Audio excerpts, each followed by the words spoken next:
How to play YouTube in the background on your iPhone.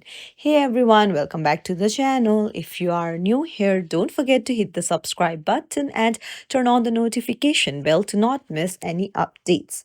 Unfortunately, playing YouTube on the background is not possible until you get the premium version. So in this video, I'm going to show you how you can get YouTube Premium. Let's dive right in. Open up a YouTube app and then head over to your profile in the bottom right corner. And then once you're in your profile, scroll down to the bottom and there you can see try YouTube Premium option. Just tap on it.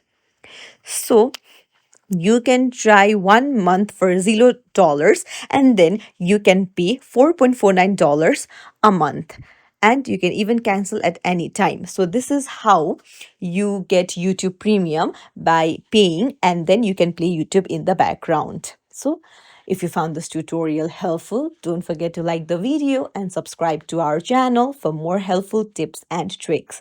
Thank you for watching.